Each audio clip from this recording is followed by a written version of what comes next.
You walk past those people in fancy uniforms at the airport, at parades, and in movies, and they all look pretty much the same to you. They're all military, right? They all protect America, they're all wearing uniforms, and they all seem pretty serious about their jobs. But here's the thing. They're actually as different from each other as a fire truck is from a police car. Sure, they're both emergency vehicles, but one sprays water and the other chases bad guys. Today, I'm going to explain the differences between the US military branches to you like you're 5 years old, and by the end of this, you'll know exactly who does what, where they do it, and why they all wear different colored outfits. Think of America like a really big house, and not just any house, but the biggest house in the neighborhood with lots of valuable stuff inside a huge backyard. Now, this big house needs protection from all sorts of different dangers. Some bad guys might try to sneak in through the front door, others might try to climb over the fence in the backyard. Some might even try to throw things at the house from really far away or fly overhead and cause trouble. And sometimes, the neighbors might get into fights, and we need to help sort things out. Just like how your house might have different kinds of security, like door locks, window locks, or a fence, and maybe even an alarm system, America has different kinds of protection as well. Each type of protection is really good at handling specific kinds of problems. That's where our military branches come in. Think of them as different teams of superheroes, each with their own special powers and their own special jobs. Let's start with the Army, because, well, they're the oldest and biggest team.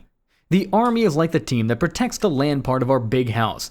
Imagine America as a giant sandbox, and the Army are the kids who are really good at building sandcastles and defending them. They walk around on the ground, they drive big trucks and tanks, and they make sure that no bad guys can just march across our land and cause trouble. The Army soldiers wear green and brown uniforms that help them blend in with trees and dirt, kind of like playing hide and seek in the woods. The Army has been around the longest, since way back in 1775, which is like saying your great-great-great-great-great-grandparents' time. They're the biggest branch with the most people, because protecting all the land requires a lot of folks. They have regular soldiers who march around with backpacks and rifles, but they also have people who drive enormous tanks that look like metal dinosaurs, and others who fly helicopters that can land anywhere there's a flat spot. The Army is basically the ground team, the one who walks where the bad guys walk. Now, let's talk about the Navy. If the Army protects the land part of our big house, the Navy protects all the water around it. America is surrounded by oceans, and lots of bad guys might try to come visit us by boat. The Navy is like having really good swimmers who also happen to have giant floating fortresses. And these aren't just any boats. These are massive ships that are like floating cities, complete with airplanes that can take off and land on them. Navy people wear dark blue uniforms, and they spend a lot of time on ships out in the ocean. Some of these ships are so big that they have thousands of people living on them with their own restaurants, hospitals, and even movie theaters. The Navy has been around since 1775 as well, because even back then, people realized that bad guys could come from across the water. Now, the Navy doesn't just float around looking impressive though. They have submarines that can swim underwater like metal whales, and they have those aircraft carriers that are basically floating airports. The Navy makes sure that nobody can sneak up on America from the water. But wait, there's more. The Air Force is the team that protects the sky above our big house. They fly airplanes and control all the things that zoom around in the air. The Air Force is actually the newest branch, starting in 1947, which might seem like a long time ago, but it's actually pretty recent when you compare it to the Army and the Navy. Before 1947, the airplane people were actually part of the Army, but then everyone realized that flying around in the sky was very different from just walking around on the ground, and they needed their own team. Air Force people wear blue uniforms, but a lighter blue than the Navy. They fly fighter jets that are faster than race cars, big cargo planes that can carry trucks and tanks, and bombers that can fly really far. They also take care of rockets that go into space, because apparently the sky isn't high enough for some people. The Air Force makes sure that no bad guys can fly over America and drop things on top of us, and they can also fly to faraway places really quickly if we need to help our friends in other countries. Now, here's where it gets interesting. The Marines are technically part of the Navy, but they're special enough that everyone treats them like their own branch. Think of the Marines as the Navy's little brother who got really tough. While the Navy stays on their big ships, the Marines are the ones who jump off the ships and run onto the beaches to fight the bad guys on land. They're like the bridge between the Navy and the Army. Marines wear uniforms that look similar to the Army's, but with different colors and decorations.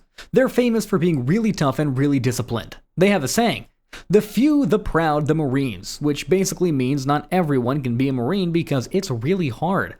Marines have been around since 1775 as well, and they're known for being the first ones to show up when there's trouble somewhere. If America needs to send people to a dangerous place really quickly, the Marines are usually the ones who go first, before the Army has time to pack all their big tanks and trucks. The Coast Guard is the branch that most people forget about, but they're actually really important. While the Navy protects us from bad guys who might come from far away across the ocean, the Coast Guard protects us from problems that happen close to our shores. They're like the lifeguards of America. If someone's boat is sinking, the Coast Guard comes to rescue them. If someone is trying to sneak drugs into the country on a boat, well, the Coast Guard catches them as well. If there's an oil spill that might hurt fish and birds, the Coast Guard helps clean it up. Coast Guard people wear dark blue uniforms just like the Navy, but they have different patches and decorations. They've been around since 1790, and most of the time they actually work for the Department of Homeland Security, not the Department of Defense like the other branches.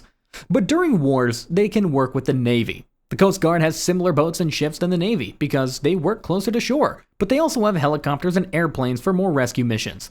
And then there's the newest kid on the block, the Space Force. Yes, that is a real thing, not just something from science fiction movies. The Space Force officially became its own branch in 2019, making it younger than most of the phones in our house. The Space Force takes care of the satellites and space stuff that America uses. You know how you can use GPS to figure out where you are, or how you can watch TV shows that come from satellites? Well, the Space Force makes sure that all the space technology keeps working and that no bad guys mess with it. Space Force people wear uniforms that look a lot like the Air Force uniforms, because they used to be a part of the Air Force before they became their own branch. They don't actually go to space very often though. I mean, most of their work is done from the ground, controlling satellites and watching for problems in space. But they do have the coolest name, so I guess there's that. Now, you might wonder why you need all these different branches instead of just having one big military team. Well, it's like asking why we have different kinds of tools instead of just using one hammer for everything. Sure, you could try to use a hammer to cut paper, but scissors will work way better for that job. Each military branch is really good at their specific job because they train for it all the time, and they have the right equipment for it. The Army knows everything about fighting on land because that's all they think about.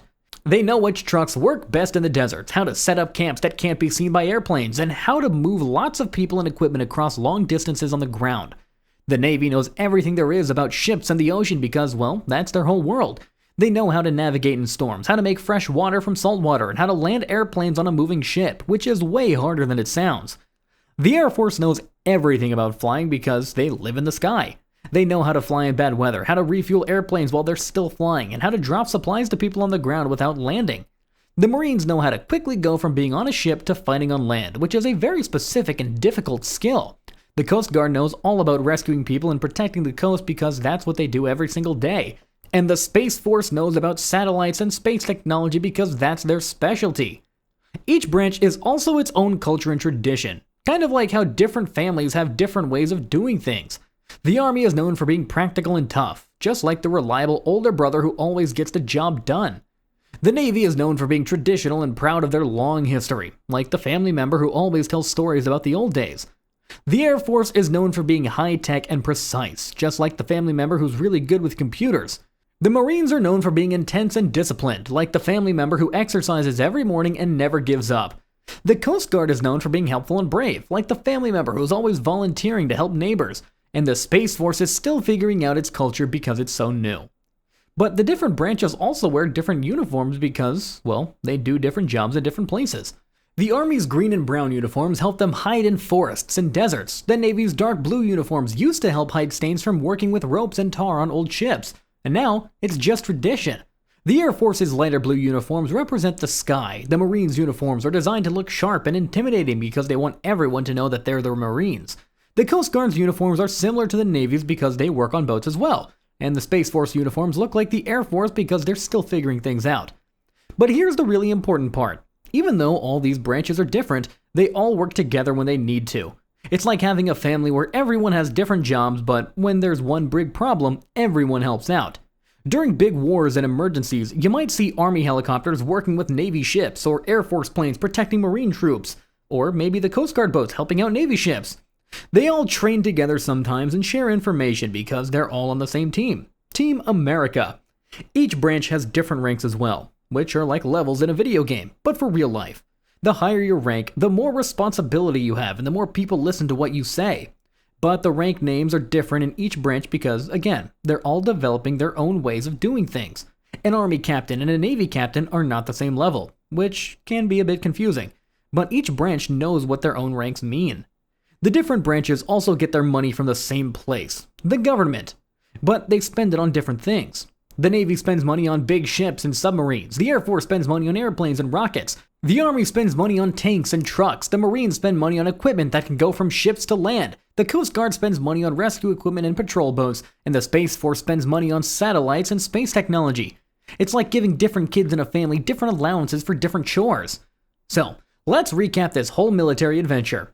America has 6 different military branches, because protecting a country is complicated, and different threats need different solutions. The Army walks on land, the Navy sails on water, the Air Force flies in the sky, the Marines jump from water to land, the Coast Guard protects the shores, and the Space Force watches over space. They all wear different uniforms, have different jobs, and are good at different things, but they're all working together to keep America safe. Now you know why that person in the blue uniform might be completely different from the person in the green uniform, even though they're both in the military. Don't worry if you can't tell them all apart at first glance. Even adults sometimes have to look twice to figure out who's who. So here's the deal, future military experts. America has 6 different military branches because protecting a whole country is like being really good at 6 different video games at once. They all wear different colored uniforms so you can tell them apart, kind of like how different sports teams wear different jerseys. And even though they each have their own special jobs and their own ways of doing things, they're all on the same team. Team America. You're basically a military branch expert now. You're welcome.